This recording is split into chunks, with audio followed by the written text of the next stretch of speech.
वुजू के आज़ाद होने के बाद हम सर धोते हैं आमतौर पर। नॉर्मली सर धोने के लिए लोग शैम्पू इस्तेमाल करते हैं, क्यों? ताकि बाल का टेक्सचर ख़राब ना हो।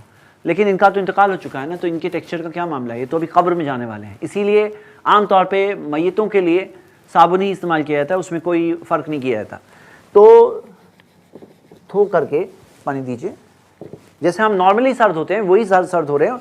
आप पहले गीला करेंगे बालों को, साबुन लगाएंगे और फिर वॉश करेंगे। हाँ, ये सिंपल सा प्रोसीजर है। आप वुजू के आज़ाद हो चुके हैं, आप सर धो चुके हैं।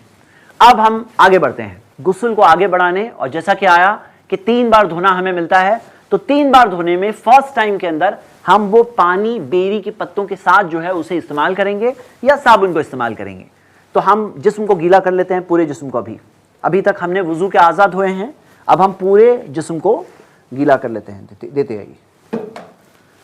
नॉर्मली ये होता है कि एक गुस्ल के लिए तकरीबन 3 बकेट पानी सफिशिएंट होता है नॉर्मली, लेकिन ये भी कोई कुरान और हदीस का रूल नहीं। आपको ऐसा लगता है कम या ज़्यादा चाहिए, आपके ऊपर है।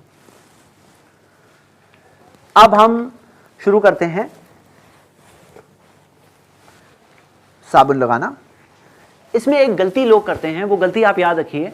गलती ये है कि आधा और आधा मिलाकर कितना होता है, हाफ और हाफ मिलाकर कितना होता है, एक होता है। हाफ और हाफ मिलाकर के 2 नहीं होता है। यानी क्या, हम जब धोते हैं ना तो हम ये आधा धोएंगे, फिर वो आधा धोएंगे, और उसे लोग 1 और 2 काउंट कर लेते हैं कि ये 1 हो गया, वो 2 हो गया, जबकि आधा और आधा मिला करके 1 होता है। तो हम शुरू करते हैं। आप साबुन लगा सकते हैं, जिस्म गीला हो चुका है, आप भी लगा लीजिए वहां से।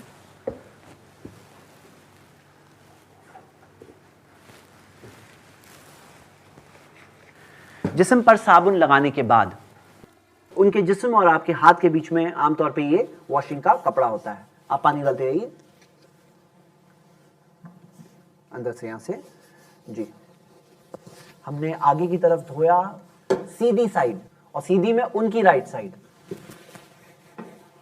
अब थोड़ा सा करवट पे ले लेते हैं इनको, थोड़ा सा करवट पे ले लीजिए ताकि बैक साइड को हम कर लें। अभी ये करवट पे लेते टाइम पर ये ख्याल रखना है कि चादर लंबी हो ताकि उनका सतर जाहिर ना हो।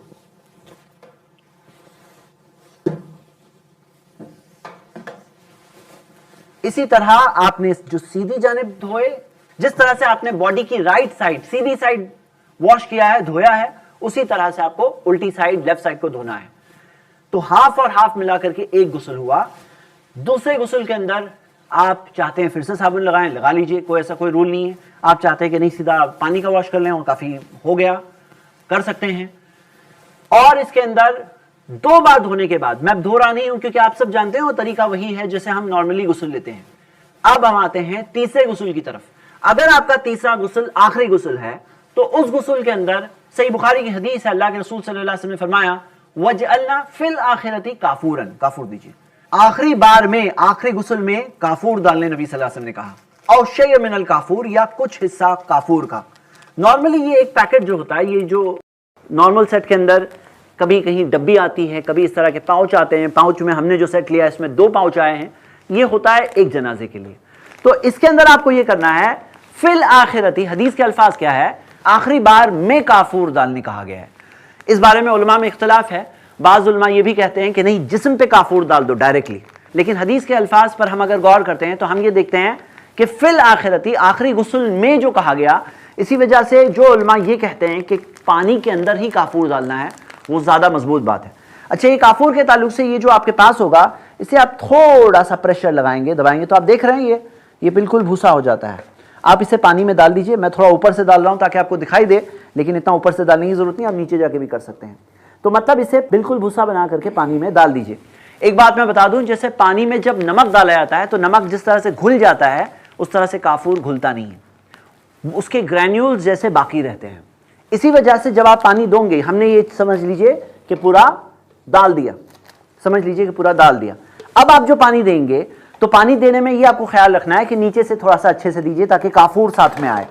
हाँ, और वो काफूर जो आया है, अब मैं जब इनके जिस्म पर डालूंगा तो वो काफूर उनके जिस्म पर जाकर बाकी रहेगा। और यही तरीका है, यानी ये पानी के साथ मिक्स होके नहीं जाता, बल्कि ये एक तरह से जिस्म पर बाकी रहता है और उसे रहने देना चाहिए।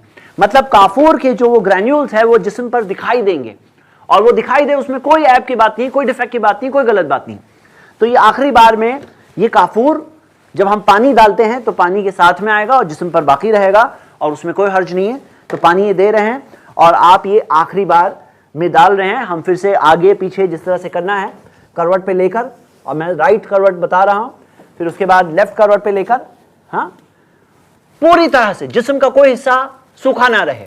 यहां तक आके उलमा ने बताया कि मान लीजिए कि किसी के पांव पे प्लास्टर है, हाथ में प्लास्टर है, तो प्लास्टर काटना लाजिम है, क्योंकि जिस्म पर पानी जाना चाहिए, हर हिस्सा गीला होना चाहिए बराबर से। यहां तक आके कुछ बहनें हैं जो नेल पॉलिश वगैरह अगर इस्तेमाल करती हैं, जो होना नहीं चाहिए, या कुछ महदूद से दिन होते हैं जब वो शायद इस्तेमाल कर सकती हैं, तो वो नेल पॉलिश से भी पानी जिस्म तक नहीं पहुंचता, तो वो नेल पॉलिश भी निकालना जरूरी होता है ताकि पानी पहुंचे जिस्म तक। तो पूरा जिस्म 3 बार हम धो चुके हैं। फिर अगर जरूरत लगी कि 2 बार और धोना है तो धो सकते हैं, लेकिन आखिरी बार में काफूर डालना होता है। ऐसे ही और वीडियोस बनाने में हमारी मदद करें